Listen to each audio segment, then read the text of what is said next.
Assalamualaikum warahmatullahi wabarakatuh. A'udzubillahi minasyaitonir rajim. Bismillahirrahmanirrahim. Alhamdulillahi rabbil alamin. Wassalatu wassalamu ala asyrafil anbiya'i wal mursalin sayyidina maulana wa nabiyyina wa habibina wa syafi'ina wa qudwatina wa uswatina Muhammadin sallallahu alaihi wasallam wa ala alihi wa ashabihi ajma'in. اللهم فقهنا في الدين وافتح علينا فتوح العارفين واجعل أعمالنا خالصة لوجهك الكريم يا أرحم الراحمين. اللهم افتح علينا حكمتك وانشر علينا من خزائن رحمتك يا أرحم الراحمين. رب اشرح لي صدري ويسر لي أمري واحلل عقدة من لساني يفقه قولي والحمد لله رب العالمين آمين. قال المصنف رحمه الله تعالى ونفعنا وإياكم بعلومه في الدارين آمين. Alhamdulillah, pertama dan selamanya marilah sama-sama kita rafa'kan, kita panjatkan setinggi-tinggi kesyukuran kita ke hadrat Allah Subhanahu wa taala, kerana pada malam ini Allah taala masih lagi memberikan kesempatan kepada kita. Allah Ta'ala masih lagi memberikan nikmat kepada kita daripada segala nikmat yang dikurniakan oleh Allah Ta'ala kepada sekalian hamba-hambanya. Iaitulah termasuklah daripada dua nikmat yang terbesar, daripada nikmat iman dan juga nikmat Islam. Alhamdulillah. Kemudian nikmat-nikmat lain antaranya nikmat sihat tubuh badan, boleh pakai buat amal ibadat kepada Allah Ta'ala. Bila mana masa ramai sahabat kita diuji dengan sakit, dengan demam, dengan tak cekak nak buat amal, tapi Allah Ta'ala beri kelebihan kepada kita pada malam ini, boleh sama-sama hadir buat amal ibadat, semaya berjemaah, hadir ke rumah Allah Ta'ala, seterusnya berada dalam majlis ilmu yang dikatakan oleh para ulama sebagai Raudhatun min Riyadil Jannah, satu taman daripada taman-taman syurga. Mudah-mudahan yang hadir pada malam ini lebih kurang ramai ni, rapat ke belakang. Kira dalam lebih kurang 100 orang lah malam ini hadir pada malam ini. Kita minta dengan Allah Ta'ala supaya Allah Ta'ala redha atas kita sentiasa. Mudah-mudahan segala kerja buat kita dikira sebagai daripada ganjaran-ganjaran ataupun pahala-pahala Allah Ta'ala beri kepada kita untuk kita bawa menghadap Allah Ta'ala pada hari akhirat nanti, insya-Allah. Tuan-tuan puan-puan yang dirahmati oleh Allah Subhanahu wa Ta'ala, insya-Allah pada malam ini kita sambung kuliah kita daripada kitab Faridatul Faraid fi Ilmi Al-Aqaid pada muka surat 13. Muka surat 13 tengah tu, bermula ihsan. Alhamdulillah. Betul tak? Dia. Baik. Muka surat 13 bermula ihsan. Setengah tu duduk di muka surat lain. Muka surat 8. Cumanya tajuk yang samalah, isi kitab tu samalah, pada bab bermula ihsan. Alhamdulillah, di kuliah yang sebelum ini telah pun kita bincang daripada dua kesempurnaan dalam agama. Bahkan kata Nabi SAW, adapun kesempurnaan agama ada 3. Dia apa dia? Iaitulah daripada rukun, daripada iman, ihsan dan juga Islam. Islam, kemudian iman, kemudian yang ketiga ihsan. Ini juga yang dikatakan oleh para ulama sebagai 3 teras utama ataupun 3 tunjang utama dalam ilmu fardu ain. Adapun Islam menggambarkan ilmu agama ataupun pada bab ilmu fiqh. Kemudian iman pada bab ilmu usuluddin, manakala ihsan pada bab ilmu tasawuf. Inilah yang dikatakan sebagai 3 perkara utama untuk menjadikan Islam ataupun agama kita tu betul-betul sempurna. Adapun kalau kita hanya ada akidah ataupun iman semata-mata, tanpa ada Islam, tanpa ada ihsan, maka tak sempurna juga. Walaupun hakikatnya kita mengucap 2 kalimah syahadat. Tapi nak kepada kesempurnaan Islam dalam agama kita itu, nak kepada ketiga-tiga. Ada Islam, iaitulah cara hidup kita dalam beragama. Kemudian ada iman, iaitulah tentang kemantapan akidah kita, berpegang kepada akidah Ahlus Sunnah wal Jamaah.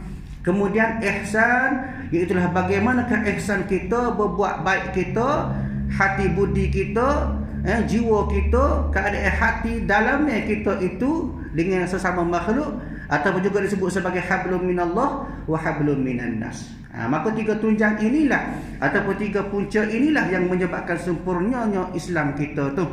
Baik, bermula ihsan.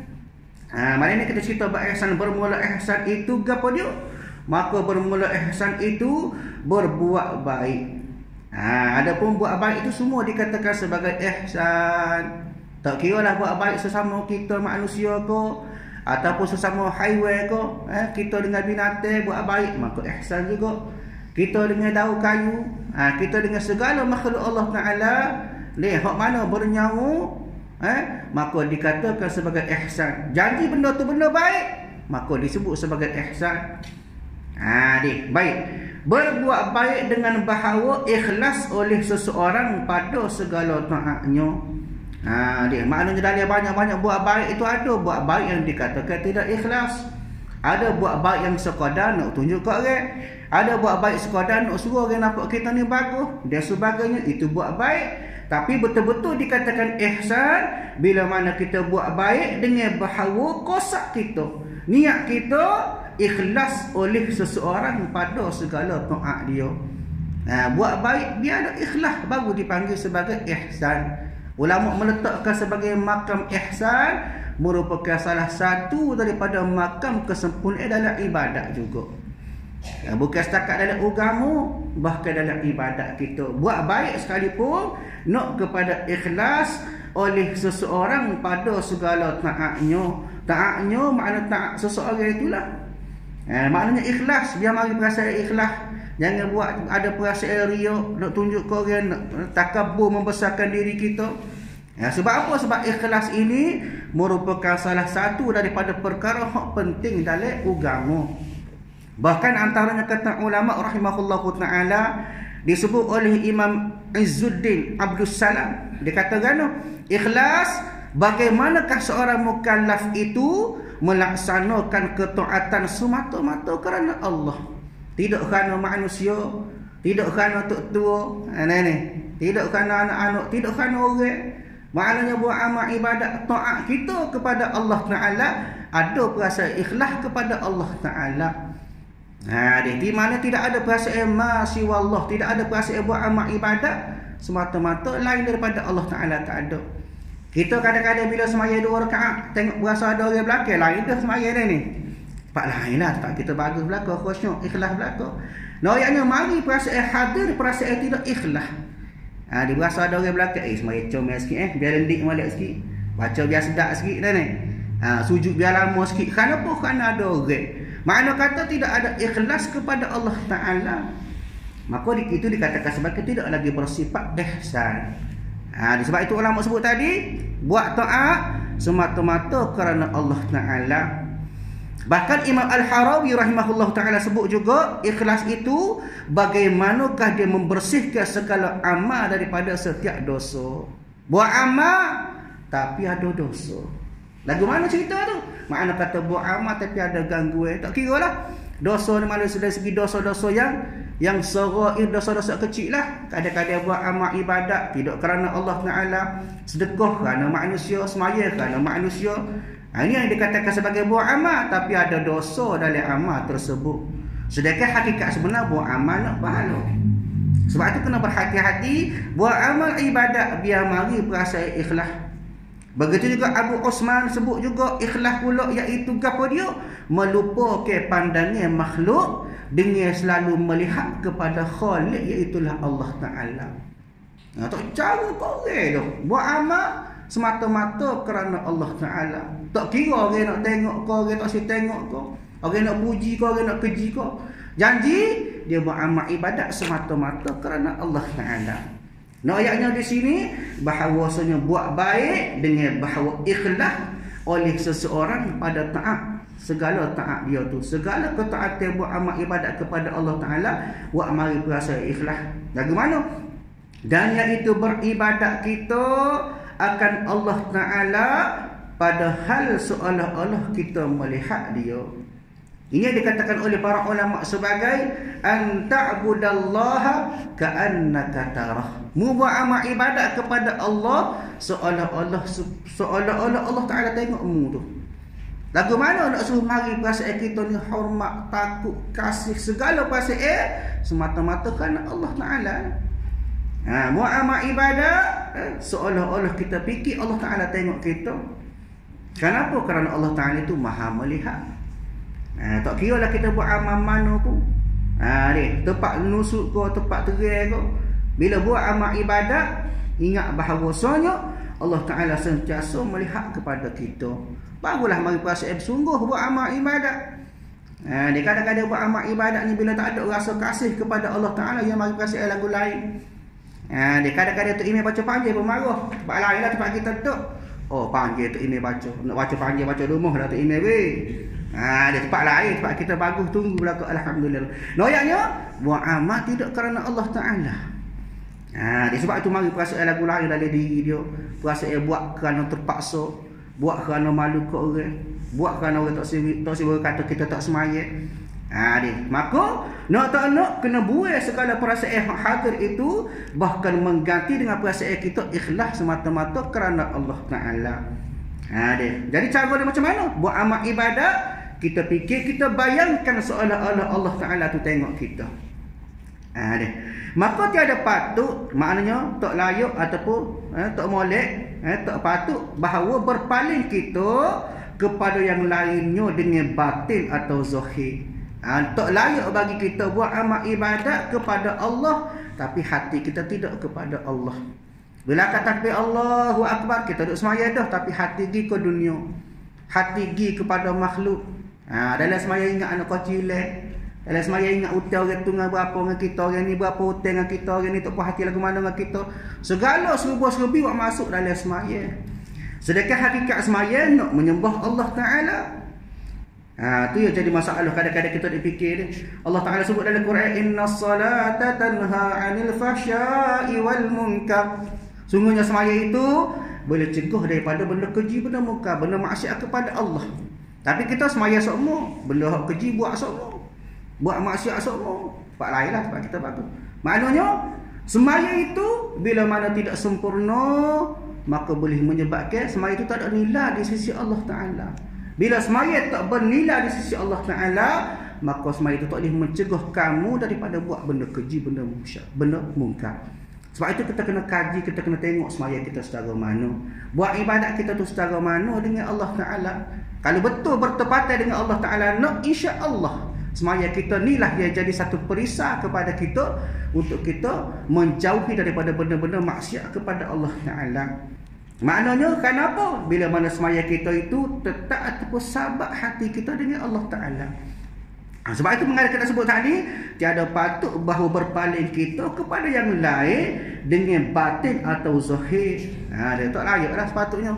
Tak patutlah benda tu berlaku. Kita semaya menghadap Allah Ta'ala, suruh diri kepada Allah Ta'ala, ta'abuda ilallah dengan cara kita semaya, tapi dalam semaya kita capu. Tu kena beringat, kena jaga lah.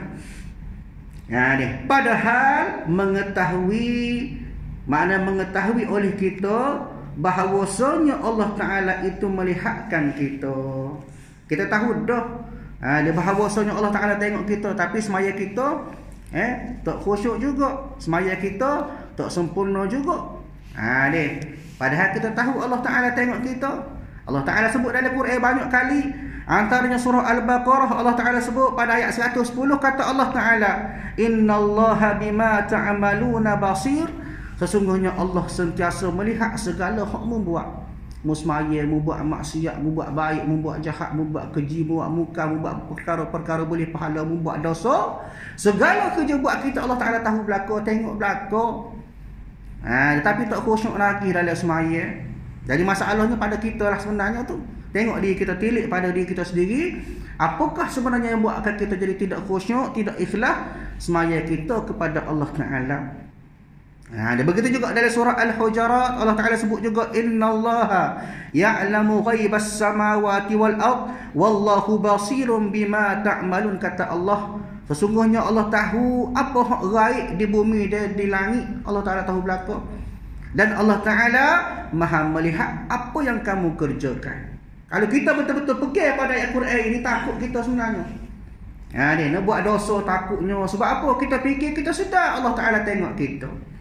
Dia buat maksiat kepada Allah Ta'ala tak boleh. Sebab apa? Allah Ta'ala nampak kita. Tapi jadi lagu tu sebab apa? Sebab kita kadang-kadang tak berasa Allah Ta'ala tak nampak kita, tak tengok kita. Tu yang jadi sedap tu. Tak apa, orang tak nampak. Ni, sedangkan Allah Ta'ala Maha melihat segala-galanya. Maka malu kita pada ketika itu. Mana kata kalau kita sedar Allah Ta'ala tengok kita, rasa malu kita dengan Allah Ta'ala. Betapa kita ni banyak buat dosa maksiat kepada Allah Ta'ala. Bahkan kita juga buat amal ibadat, tapi kita dah ikhlas kepada Allah Ta'ala.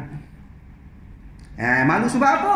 Bahawa lalai kita dalam ibadatnya, ibadat kepada Allah Ta'ala. Dia rasa malunya, tak ada arah nak letak muka.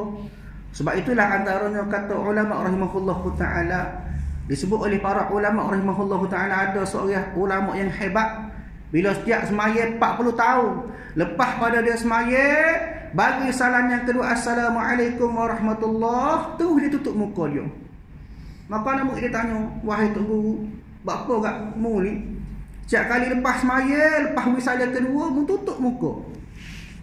Maka kata ulama tersebut, dia katakan, sesungguhnya aku malu, aku takut Allah Ta'ala ambil semaya aku buat tadi tu, Allah Ta'ala lepas mula atas muka aku. Tengok secara ulama orang hebat, dia rasa malu dengan Allah Ta'ala. Kalau semaya dia tu Allah Ta'ala tak terima.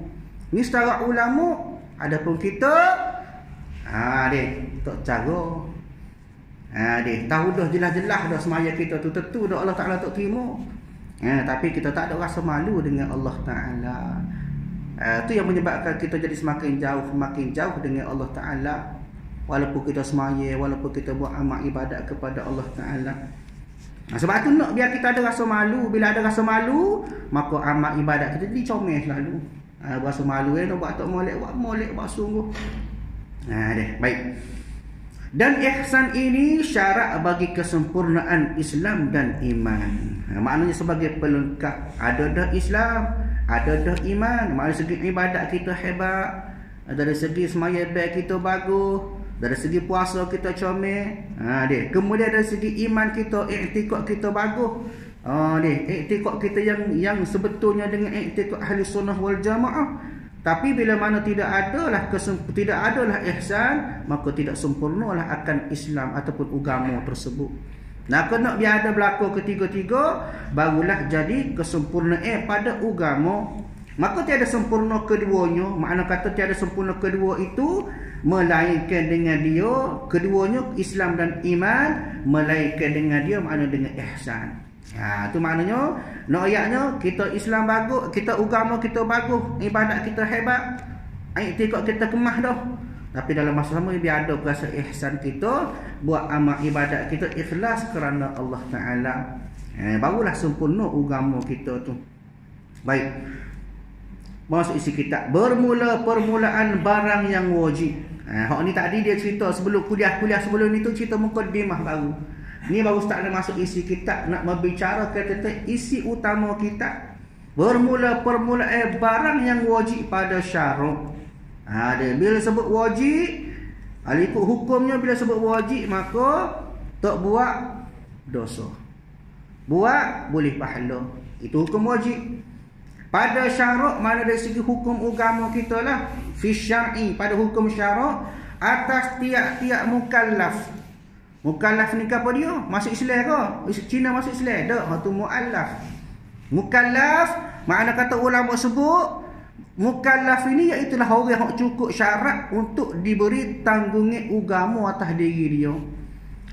Istilah kata gak, bila digelar sebagai mukallaf, maka hak wajib dalam agama dia kena buat. Selagi tak cukup syarat mukallaf, maka tak ada masalah. Dia digugurkan daripada buat benda-benda hak wajib dalam agama. Gapo dia syarat mukallaf? Yang pertama seperti mana hamba sebut sebelum ni, yang pertama akil balik. Selagi mana tak akil balik, maka tak wajib sembahyang. Nabi sebut, murru auladakum bis-salah idza balagha sab'ah wa idza balagha 'ashara fadribuhu 'alaihi, kata Nabi. Suruh anakmu sembahyang bila umur 7 tahun. Wa idza balagha 'ashara, bila sampai 10 tahun, mu kena piak dia. Ini satu gambaran kepada kita tentang hak umur. 7 tahun suruh. Sebab apa? Sebab bila masuk 7 tahun maka digo sebagai umur mumayyiz. Mumayyiz. Bila sebut mumayyiz ni kata ulama, dia buat amal, buat ibadat boleh pahala kepada mak ayah dia. Sebab apa? Pasal dia tak mukallaf lagi. Syarat mukallaf kena akil balik. Maka oleh kerana dia mumayyiz, buat amal ibadat boleh pahala kepada mak ayah dia, hak ajar dia. Buat dosa boleh juga kata ulama. Setengah ulama kata tak lagi pasal dalam proses at-tadribat, proses nak mendidik. Dia 10 tahun wa idza balagha 10 fadribuhu alaih. Nabi kata siapa 10 tahun dia tak semaya, tak buat amal ibadat, tak semaya kepada Allah Taala, maka kena piak. Sebab apa? Sebab 10 tahun antaralah yang dikatakan sebagai hak umur akil balik. Adapun setengah ulama mendefinisikan sebagai hukum akil balik dia berbeza. Adapun perempuan dia 9 tahun. Dia 9 tahun qamariyah atau 9 tahun, cukup 9 tahun lah ke atas lah. Adapun lelaki, dia lelaki setengah tersebut 14 tahun lah ke atas. Berbezalah.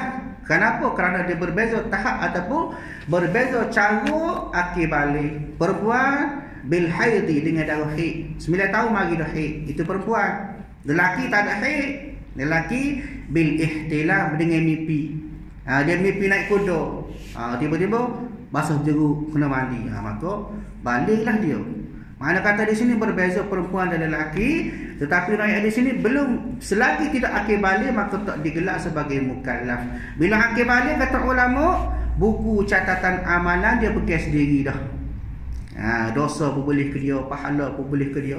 Jadi sebab itulah proses at-tadribat, proses latihan dalam umur mumayyiz perlu kita guna sebaiknya. Dalam tempoh itulah kita nak ajar anak kita semaya, lagu mana nak mandi wajib, lagu mana nak semaya buat amal ibadat kepada Allah Ta'ala, lagu mana nak menghakak hadah besar, hadah kecil, cerita belaka, bak taharah kebersihan, bak ibadat semaya, lagu mana. Semua tu diajar dalam proses at-tadribat atau proses latihan semasa berumur mumayyiz. Kalau akil balik baru nak ajar tak nak. Ni umur 10 tahun baru nak ajar semaya. Maka jadi satu orang panggil saqilah, satu keberatan atas dia. Kalau 10 kali akil balik baru nak belajar, bila nak sempurna? Tak okey belajar ke sempurna lalu dah. Nak biar bahawasanya kita faham mukallaf yang pertama biar akil balik, maka dia wajib menanggung taklif ataupun hukum agama. Yang kedua, akal berakal, dia ada akal waras, tidak majnun, tidak gila. Maka wajib atas dia hukum agama. Yang ketiga, siapa dakwah kepada dia, siapa suruhlah. Siapa dakwah, siapa agama kepada dia. Yang keempat, sempurna panca indera dia. Cukup sifat telinga dengan mata celik boleh nampak, maka semua dikatakan sebagai syarat-syarat mukallaf. Maka sebab itulah kita sebut bermula permulaan barang yang wajib pada syarak atas tiap-tiap mukallaf, iaitulah orang yang akil lagi balik, sama ada lelaki atau perempuan. Dia bila akil balik, benda mula-mula hak wajib kita tahu, gapo dia? Bahawa mengenal ia akan Allah. Hak tu mula-mula kena ajar kepada anak kita. Anak-anak kita bila dah akil balik, maka ajar dia kenal Allah Ta'ala. Ni dah ajar benda lain. Kapur lain lah, kapur kita bagus mengajar belaka dia, mengajar agama. Macam ni. Maknanya mula-mula sekali kena ajar supaya dia kenal Allah Ta'ala. Apa maksud dia? Artinya mengetahui segala hukum sifatnya, sifat Allah Ta'ala. Dan segala hukum ketuhanannya, ketuhanan Allah Ta'ala. Dan mengetahuikan segala yang membawa kepada mengetahuikan yang demikian itu. Makna daripada segala benda-benda, segala perkara-perkara yang boleh menghampirkan dia kepada Allah Ta'ala, kena ajar. Kena ilmu biar dia faham. Daripada segala barang yang bergantung dengan Rasul, selesai dah faham dapat Allah Ta'ala, kemudian sambung pula ajar pula bab Rasul. Maka tiada dikehendaki dengan mengenal Allah Ta'ala itu mengetahui hakikat zatnya. Adapun kenal Allah Ta'ala tidak kenal secara kenal zat supaya kenal kita ni. Kita kenal dengan makhluk, kita kenal melalui zat. Lagu mana? Kenal apa dia tu? Kenal. Lagu mana dia? Dia gemuk, dia tinggi, dia kurus, dia hitam, dia putih. Ni itu kenal secara zat dia. Dengan Allah Ta'ala tak boleh kenal dengan zat. Sebab apa? Kerana tiada dapat mengetahui oleh yang baharu. Kita ni sebagai orang yang baharu. Kenapa kita makhluk? Makhluk sifat dia hadisun, baru. Apa sifat baru? Sifat baru, makna kata sifat baru itu dia ada selepas tiada. Itu baru. Sebab apa? Sebab dia baru ada. Inilah sifat bagi makhluk. Ada selepas tiada. Sebelum ni tak ada. Maknanya tiada dapat mengetahui oleh yang baharu, yang hadis, akan hakikat yang qadim, yang lama. Orang baru tak akan kenal Allah Ta'ala sebenar-benar. Kenapa? Kerana Allah Ta'ala dulu ada pada kita. Allah Ta'ala sifat dia qadim azaliyun. Ada sejak sedia kala. Ada Allah Ta'ala sebelum tiada. Ada selepas ada dan sentiasa ada. Itu Allah Ta'ala. Sebelum ada tu ada dah. Masa ada tu tentu dah ada. Lepas ada pun ada juga. Itu maksudnya ada yang sedia kala, berkekalan, istimrar wujuduhu, sentiasa ada. Itu sifat bagi Allah Ta'ala. Adapun sifat kita sebagai makhluk, ada selepas tiada. Kemudian selepas ada, ia jadi tiada pula. Itu sifat makhluk. Maknanya bagi kita nak kenal Allah Ta'ala dengan zat, maka tidak boleh. Maknanya kena kenal Allah Ta'ala dengan sifat dia. Sebab itu kita kena mengaji sifat-sifat untuk kenal Allah Ta'ala. Kalau kita nak kaji Allah Ta'ala dengan zat, tak siapa. Sebab apa? Sebab zat itu sifat bagi makhluk. Lepas tu nak kenalkan Allah Ta'ala. Kalau kita kenal dengan zat, maka kita menyerupai Allah Ta'ala akan makhluk. Sebab makhluk zat ni ada pada makhluk. Hitam, putih, besar, kecil, tinggi, rendah. Itu zat bagi makhluk. Adapun Allah Ta'ala tidak layak. Laisa kamitslihi syai'un. Tidak serupa, tidak sama oleh Allah Ta'ala akan sesuatu. Sebab itu tak boleh kita nak beriktikad bahawasanya Allah Ta'ala duduk atas arasy. Ini satu isu yang orang kata agak panas lah. Ni kadang-kadang jadi satu isu debat. Cuma di kita, pada orang yang memegang pada mazhab Asy'ariyah Maturidiyah, orang yang mengaji sifat 20, maknanya tidak layak bagi Allah Ta'ala itu bersifat dengan seperti mana dengan makhluk. Laisa kamitslihi syai'un. Kalau Allah Ta'ala duduk atas arasy, makna kata Allah Ta'ala itu bertepat. Dia Allah Ta'ala bertepat. Maka sedangkan Allah Ta'ala itu wujud dia tidak bertepat. Adapun bila Allah Ta'ala wujud bertepat, supaya kita makhluk lah. Duduk mana? Atas kursi. Duduk mana? Duduk sela bawah. Duduk mana? Duduk dalam kereta. Mana? Bertepat. Itu sifat bagi makhluk. Ini ayatnya di sini tuan-tuan yang dirahmati oleh Allah Ta'ala. Kenal Allah Ta'ala melalui sifat. Ngaji sifat 20.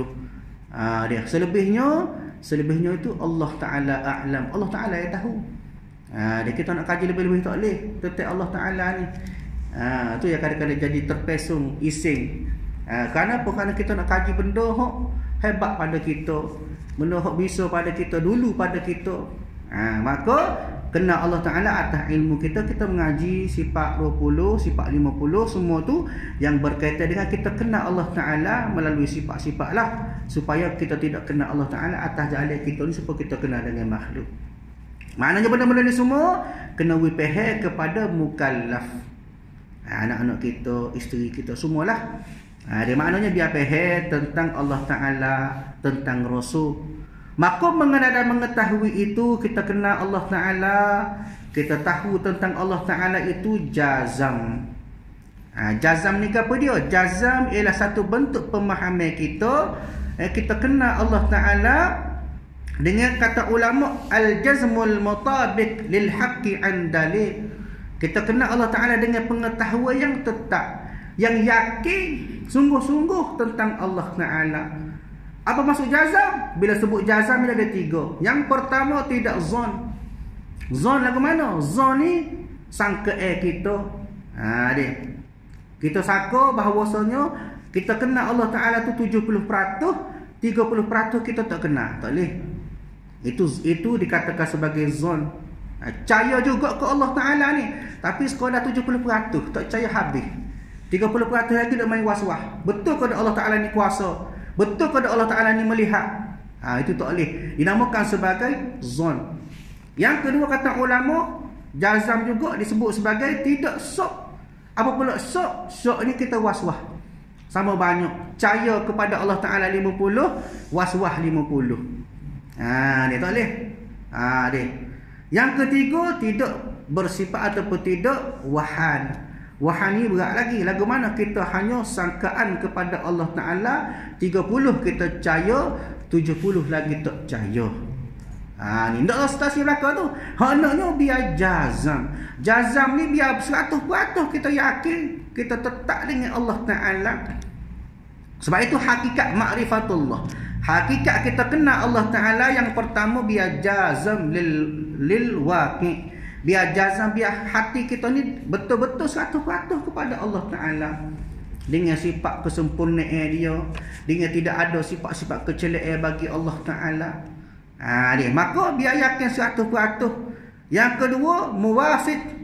Maknanya bertepatan dengan hak sebenar, hak sebetulnya berdasarkan Quran, hadis, ijma' dan qiyas.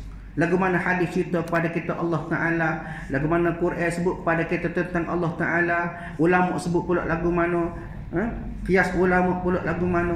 Maknanya biar berbetulan dengan yang sebenar-benar lil haqq, sebenar-benar bagi Allah Ta'ala. Muwafiq an dalil, bertepatan dengan dalil-dalil yang disebutkan oleh para ulama kepada kita. Maknanya jangan ada walaupun sikit rasa was-was kita dengan Allah Ta'ala, tak percaya atas Allah Ta'ala.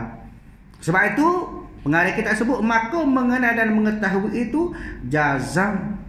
Biar kemah-keming simpulan hati kita tu yang membetuli bagi wakil keadaan yang jatuh, yang hasil jazam itu daripada dalil. Mana segala-galanya kemah hati kita, kemah i'tiqad kita berdasarkan dalil-dalil yang dibawa oleh Quran, hadis, ijma' dan qiyas ulama. Bagaimana Quran sebut, itulah kita percaya. Bagaimana hadis Nabi sebut, itulah kita percaya. Bagaimana dihuraikan oleh para ulama kepada kita pula, itulah yang kita kena pegang. Kenapa? Kerana kita nak kepada pegangan kita, akidah kita biasa 100% dengan Allah Ta'ala. Berbetulia dengan akidah Allah Ta'ala nak. Lagu mana? Artinya i'tiqad yang putus. Makna i'tiqad tu biar kejap, biar kemah.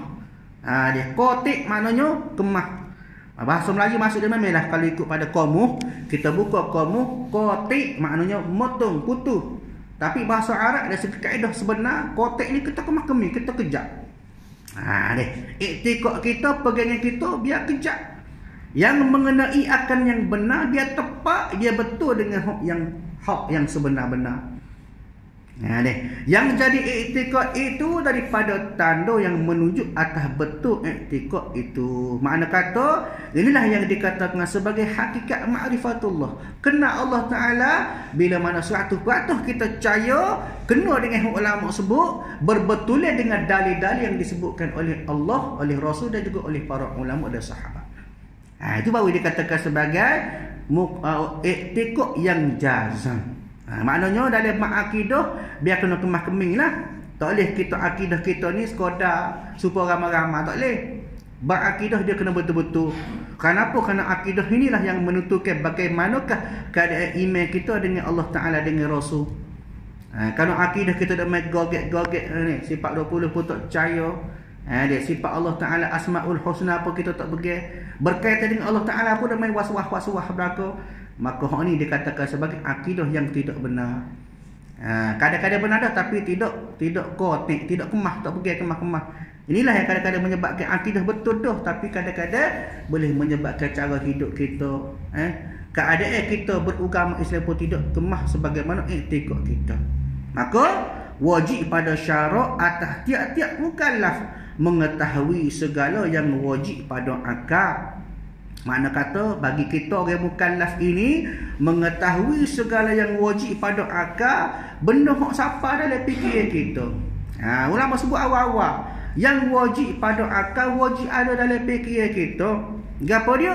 Pada hak Tuhan kita Jalla wa Azza. Gapo dia? Sifat 20 tu lah. Wajib kita percaya, kita kena beriman dengan sifat 20. Allah Ta'ala bersifat dengan wujud, qidam, baqa' sebagainya. Siapalah sifat 20, kaunuhu mutakalliman. Dia hak tu wajib kita percaya tu pada akal kita. Dan barang yang mustahil atasnya atas Allah Taala tu kena percaya juga. Allah Taala bersifat, Allah Taala tidak bersifat dengan kudrat ke.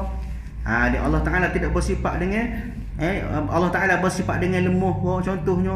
Tak boleh.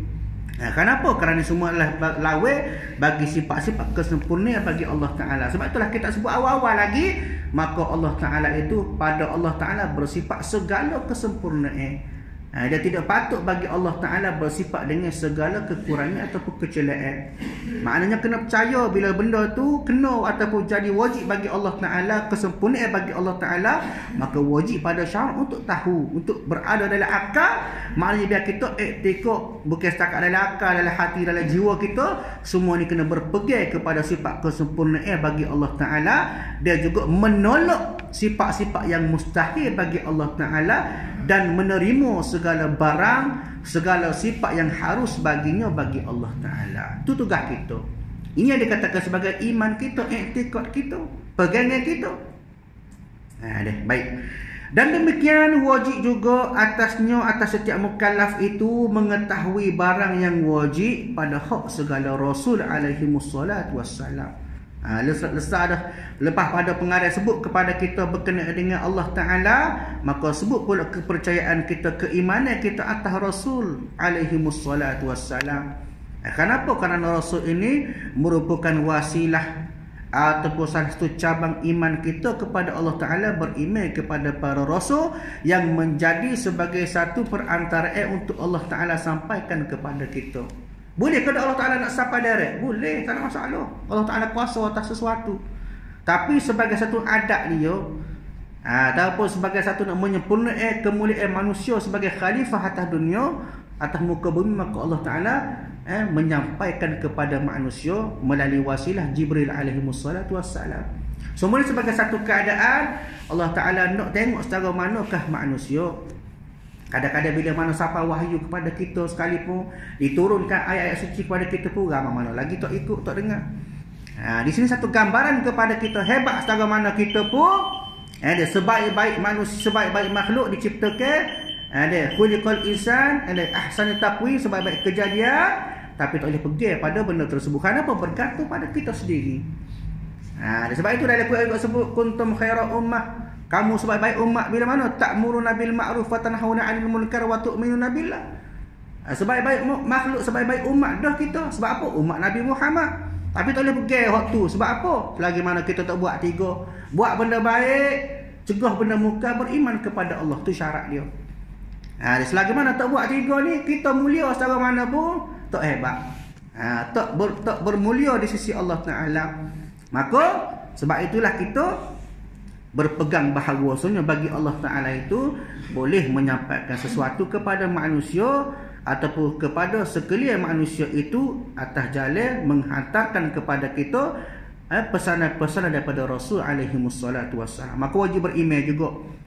Bukan setakat barang yang wajib dan barang yang mustahil bagi mereka, mustahil bagi Rasul juga, dan barang yang harus bagi mereka itu kena beriman berlakulah. Supaya apa? Supaya benda-benda inilah yang dikatakan sebagai benda-benda yang boleh menyebabkan semakin kemah iman kita kepada Allah Ta'ala atas jalan Rasul mai kita. Diturunkan Al-Quran kepada kita sebagai satu sumber kepada kita untuk kita meningkatkan keimanan kita kepada Allah Ta'ala. Tuan-tuan apa-apa yang dirahmati oleh Allah Subhanahu Wa Ta'ala, aku merasa setakat itulah kuliah kita pada malam ini. Sebagai kesimpulannya, pakat-pakat kita faham bahawasanya yang jadi wajib kepada kita awal-awal benda iaitulah kita kena ma'rifatullah, kena Allah Ta'ala. Macam mana nak kena? Kena mengaji lah. Kalau duduk macam ni tak mari ilmu, nak biar mengaji, tak kira lah daripada mana-mana pun. Jadi kita faham apa yang dikatakan sebagai cara-cara untuk kita kenal Allah Subhanahu Wa Ta'ala dengan sebenar-benar. Mudah-mudahan kuliah kita pada malam ini memberi pengajaran atau bermanfaat kepada kita bersama, insya-Allah. Dan erti wajib pada syarat itu barang yang diberi pahala di atas mengerjakan dia. Wallahu a'lam. Insya-Allah kita sambung kuliah kita minggu akan datang insya-Allah. Auzubillahi minasyaitonir rajim. Alhamdulillahirabbil alamin. Wassalatu wassalamu ala asyrafil anbiya'i wal mursalin wa ala alihi wa ashabi ajma'in. Allahumma inna nas'aluka ridhaka wal jannata wa na'udzubika min sakhatika wan nar. Allahumma innaka 'afuwun karimun tuhibbul 'afwa fa'fu 'anna wa 'an walidina wa 'an jami'il muslimina wal muslimat wal mu'minina wal mu'minat bi rahmatika ya arhamar rahimin. Rabbana atina fid dunya hasanah wa fil akhirati hasanah wa qina 'adzaban nar. Sallallahu ala sayyidina Muhammad wa ala alihi wa ashabi ajma'in walhamdulillahi rabbil alamin. Assalamualaikum warahmatullahi wabarakatuh.